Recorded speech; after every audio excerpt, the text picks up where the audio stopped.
Cansado de ser sempre desrespeitado, passado para trás, de se sentir sem influência, sem voz, sem poder?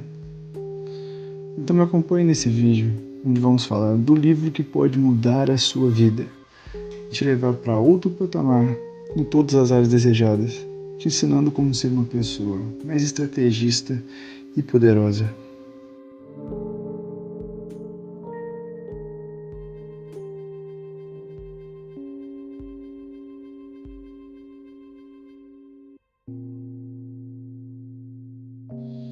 Olá, minha cara raposa. Seja bem-vindo ao canal Dinastia, sua escola de dinâmicas sociais e desenvolvimento pessoal.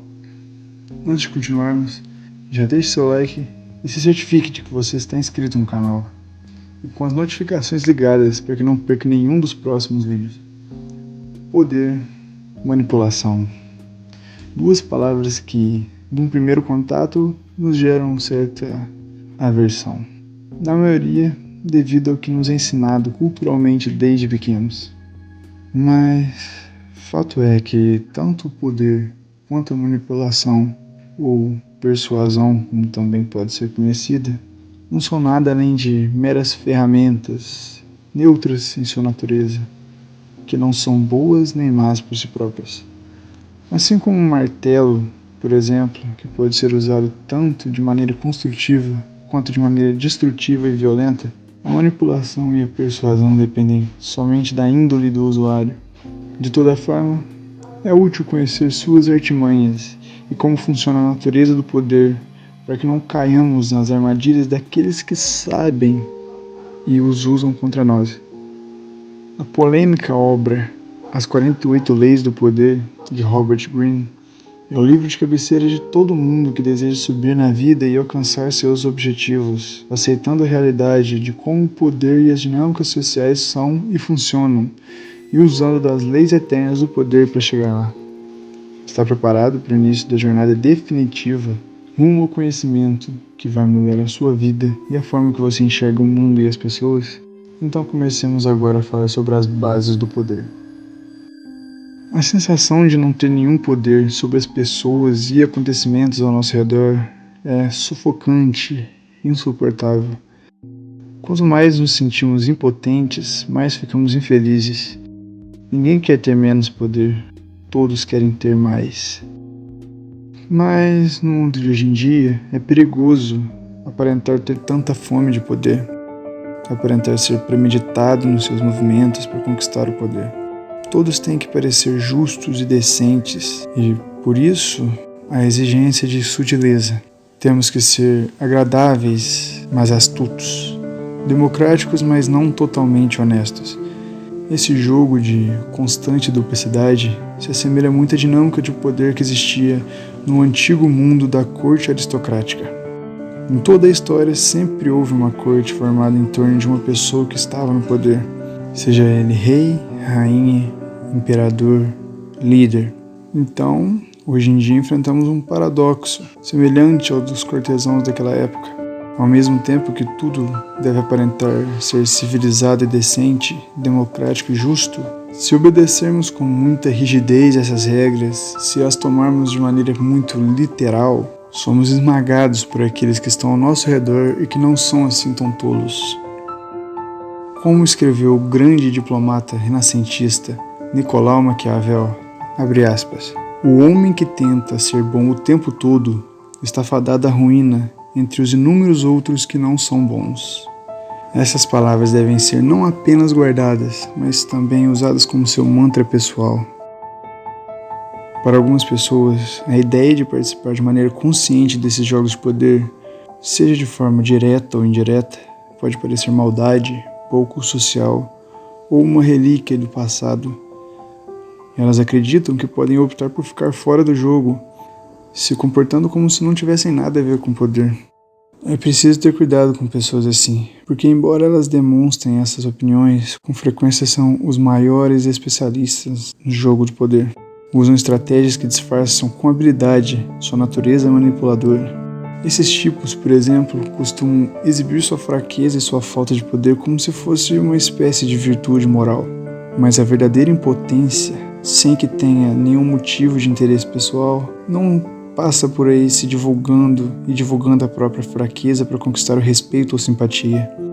Alardear a própria fraqueza é, na verdade, uma estratégia muito eficaz, sutil e fraudulenta no jogo do poder, que é inclusive prevista na Lei número 22, a tática da rendição. Outra estratégia daquele que se diz fora do jogo é a de exigir igualdade em todas as áreas da vida. Todos devem ser tratados igualmente, seja qual for o seu status ou força. Mas se para evitar o estigma do poder tratarmos todos com igualdade e justiça, vamos nos defrontar com o problema de que algumas pessoas fazem certas coisas melhor do que outras. Tratar todos de maneira igual significa ignorar suas diferenças, elevar o patamar dos menos capazes e rebaixar o daqueles que se sobressaem. Mais uma vez, muitos dos que se comportam assim, na verdade estão usando outra estratégia de poder, redistribuindo os prêmios da maneira que eles próprios determinam. Outra forma ainda de evitar o jogo seria a total honestidade e franqueza, já que as principais técnicas dos que buscam poder são a fraude e o sigilo, não é? Mas a total honestidade acaba inevitavelmente magoando e ofendendo um grande número de pessoas, e algumas vão querer, inclusive, de pagar na mesma moeda. Ninguém vai ver a sua declaração honesta como totalmente objetiva, como livre de motivações pessoais. E, na verdade, eles vão estar certos. A honestidade é uma estratégia de poder, a qual a intenção é convencer os outros de que você tem um caráter nobre, bom e altruísta. É uma forma de persuasão e até uma forma sutil de coagir as pessoas. Por último, mas não menos importante, tem aqueles que alegam não ser jogadores e possuem um ar de ingenuidade para se protegerem da acusação de que estão atrás de poder. Mas, de novo, tome cuidado com essas pessoas, porque a aparência de ingenuidade pode ser um meio eficaz de enganar os outros. Até mesmo a ingenuidade autêntica não se vê livre das armadilhas do poder. Um grande exemplo disso são as crianças, que podem ser muito ingênuas, mas com frequência agem por uma necessidade básica de controlar os outros que estão ao seu redor. Elas sofrem muito, se sentindo impotentes no mundo adulto, e usam os meios disponíveis para conseguir o que querem. Pessoas genuinamente inocentes também podem estar no jogo de poder, e costumam ser terrivelmente eficazes nele, uma vez que a reflexão não é um obstáculo para elas. Aqueles que fazem alarde ou dão demonstrações de inocência são os menos inocentes de todos. Se o mundo é como uma gigantesca corte fraudulenta e estamos presos nela, não adianta optar por ficar fora do jogo. Isso só vai te deixar impotente e a impotência vai te deixar infeliz. Em vez de lutar contra o inevitável, em vez de ficar discutindo, se lamentando e cheio de culpa, é muito melhor se sobressair no poder. De fato, quanto melhor você lidar com o poder, melhor você será como pessoa, amigo ou amiga, marido ou esposa. Seguindo os passos do perfeito cortesão, você aprende a fazer os outros se sentirem melhor a respeito deles mesmos, se tornando uma fonte de prazer para eles. E eles vão se tornar dependentes de suas habilidades e desejar a sua presença por perto. Dominando essas 48 leis, você poupa os outros da dor de não saber lidar com o poder, de brincar com fogo sem saber que ele queima. Se o jogo de poder é inevitável, melhor ser um artista do que negar ou agir de maneira desastrada. Para aprender o jogo do poder, é preciso ver o mundo de uma maneira específica, mudar de perspectiva. É necessário esforço e anos de prática, porque grande parte do jogo talvez não surja naturalmente. São necessárias habilidades básicas que, uma vez dominadas, vão te tornar capaz de aplicar as leis do poder com mais facilidade. A mais importante habilidade e fundamento crucial do poder é o de dominar as suas emoções. Reagir emocionalmente a uma situação é a maior barreira ao poder. Um erro que vai te custar muito mais do que qualquer satisfação temporária que possa obter expressando o que sente. As emoções cegam a razão, e se você não consegue ver com clareza, você não pode estar preparado e reagir com um certo controle da situação. A raiva é a reação emocional mais destrutiva de todas, porque é a que mais turva a sua visão. Também tem um efeito de cascata que, invariavelmente, vai tornar as situações menos controláveis e vai acentuar a decisão do seu inimigo.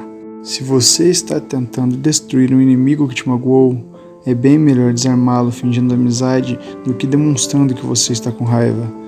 Você não pode reprimir a raiva ou o amor, ou evitar sentir a raiva ou o amor, e nem deve tentar fazer isso. Mas cuidado com a maneira como você expressa esses sentimentos e, o mais importante, eles não devem jamais influenciar seus planos e estratégias. Relacionado com o controle das suas emoções está a habilidade de se distanciar do momento presente e pensar de forma objetiva no passado e no futuro.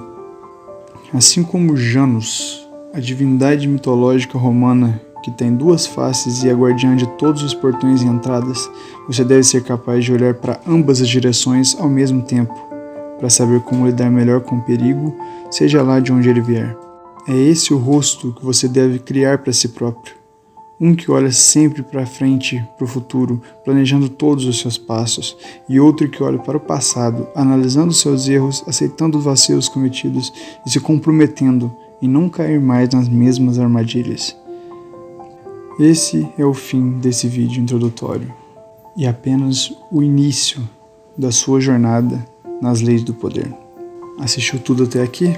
Não se esqueça de curtir o vídeo, se inscrever no canal e ativar as notificações para garantir que não vai perder nenhum dos próximos vídeos. Cheque a playlist das 48 Leis do Poder para ver todos os vídeos em sequência e, o mais importante, deixe o seu comentário. Qual é a sua opinião sobre os jogos de poder?